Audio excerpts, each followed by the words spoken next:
What's up, guys? I'm back. Jairus Yokley here.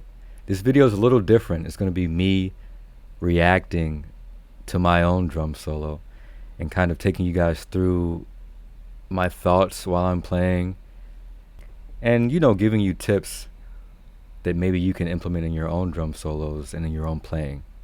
Also, side note, I'm using my phone because I left my laptop at home. Yeah. Alright, so this solo, I would say it's probably one of my favorite solos I've done within the past year or so. I just felt like the pacing was great.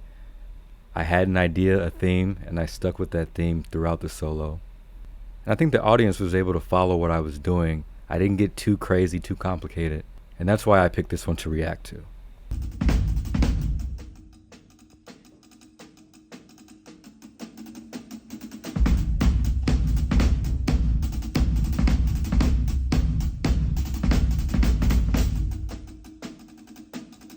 Alright, so I'm gonna pause it a lot. So if you want to watch the full video uninterrupted by me, I'll link it in the description or something like that. This solo is broken up into a bunch of parts. And it's weird looking back at this. I wasn't planning any of this in my head. I'm obviously thinking through it and I'm conscious while I'm playing this. But it's crazy how it breaks down into a cohesive story. So I established the theme, which we all know is this pattern.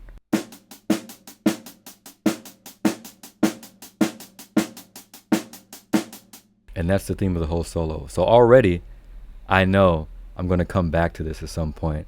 I'm going to use this, set it up, because like in classical music, they have theme and variation. So you have a premise or the theme, and then you make tiny alterations to it throughout the whole solo or piece. So I start playing it, eighth notes on the hi-hat, that pattern in the snare drum with the left hand.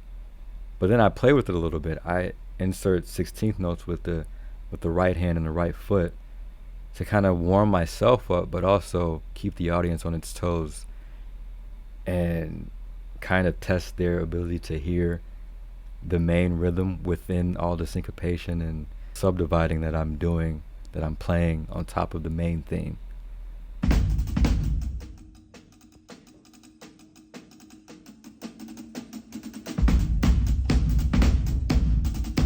Oh, right there, off rip.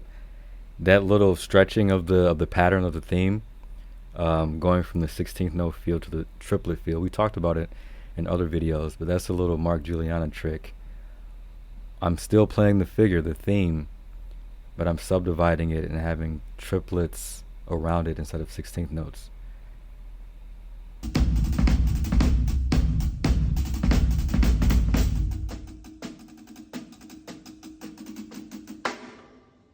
Yeah. So that, first of all, is my friend Mateo, the guy recording this. That was him saying, yeah. But back to the solo. So the whole goal with all this is to bring the audience on a journey, even if it's only a 3-minute journey for this solo. So you have to really precisely mark the beginnings and endings of these sections. So you can tell there was a little pause, a little breath. So that was the end of part 1 of this solo. And we achieved that by using an accent on the snare drum and then breathing, not playing anything. And we can see the effect was achieved by Mateo saying, yeah. Yeah.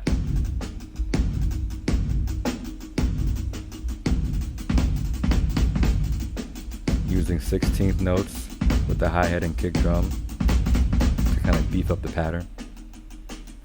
And now we're back to the theme. And this whole time I'm thinking, what's coming next? Pause it there. So the whole time I'm going back to the theme and I'm thinking, okay, what's the next section that I'm aiming to go towards?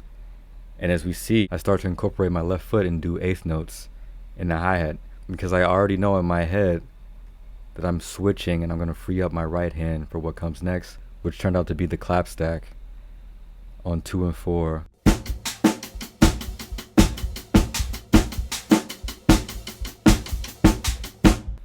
While I'm still playing the theme, by the way, so the audience still is hearing what they now know to be familiar, but I'm embellishing and kind of beefing it up a little bit.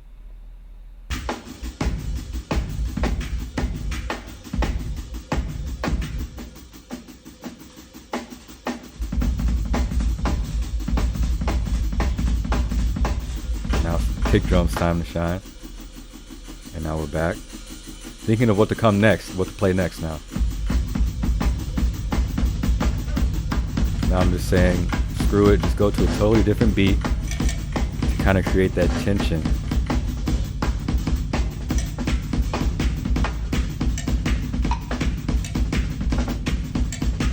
Using cowbells and jam blocks.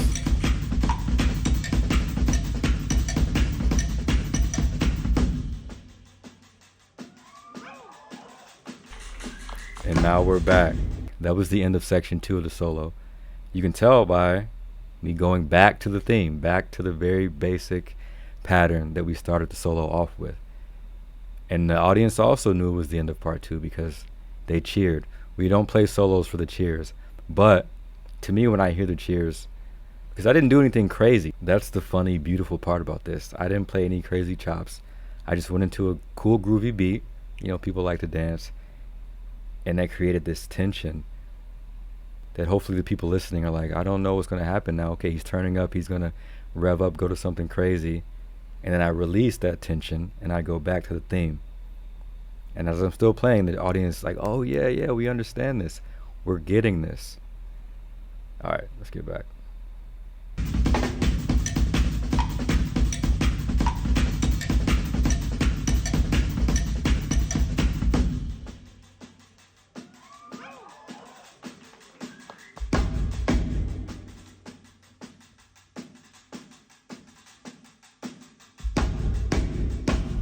Using accented strokes to kind of bring the point home. Embellishing the pattern once more. Here goes another aside to the thing, another variation on the thing.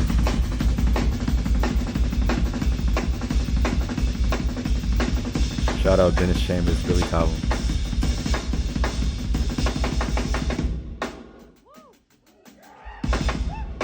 See right there was more tension, but it was kind of a bait and switch. I didn't go back to the theme this time. I crescendoed up, brought the intensity up with that, you know, little showmanship there with the cymbal choke. Brought it back down and let the solo breathe. And once again, we don't do this for the cheers, but the audience got it. They're like, oh, okay, that was another little tension break. So let's clap for that. We understand this.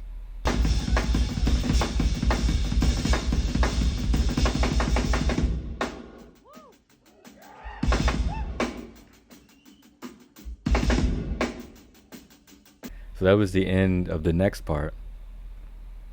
But a little trick I used, I went on a separate journey and created a new theme, and I used the ending of that part of section 3 to create a mini conversation where I use that as a theme. The singles between the crash and kick drum and the snare, and I repeated that a couple of times, which is also a very useful hack.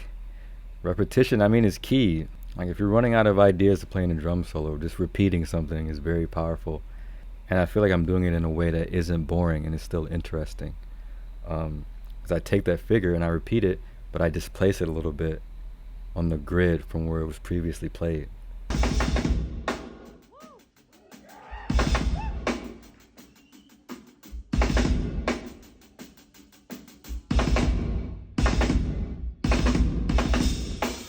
That's where we just place it a little bit.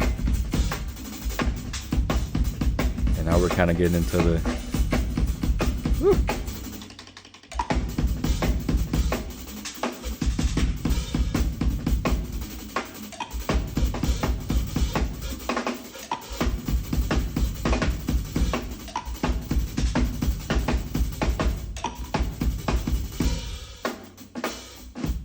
The end of part 4. And that was just all 16th notes, groove-based 16th notes. Shout out D'Anthony Parks and Darren King for inspiring my 16th note grooves with the hi-hat and snare. And that's just orchestrating it. We're here, hi-hat and snare. Then since I have the cowbell on the snare and the wood block on the second snare, those are also drums that I'm able to play too. It's very simple. I'm only doing 16th notes, but with the orchestration, it sounds more than what it is because I'm moving the 16th notes around and adding buzz rolls and little things like that. At the end of part 4, we get to where I was headed the whole time in my head. The audience didn't know it, but the band knows it, because every night on this tour I had this open drum solo to set up a song in the set that starts with this beat.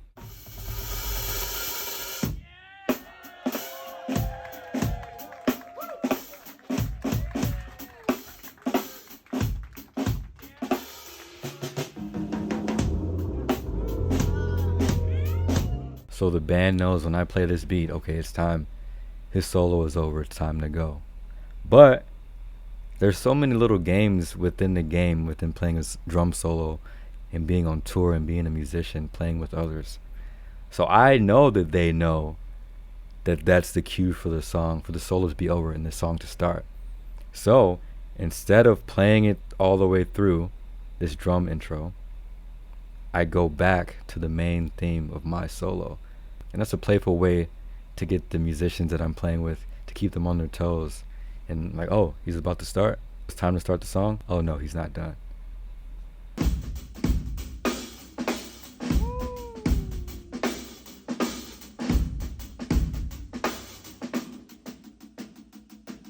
There it is. And then we end it by going back to the main theme that was established 3 minutes ago in the beginning of the solo. Now this video doesn't show the rest of the solo, but after that little quick return to the theme, I, for real this time, went into the drum intro to the next track and we played the next song.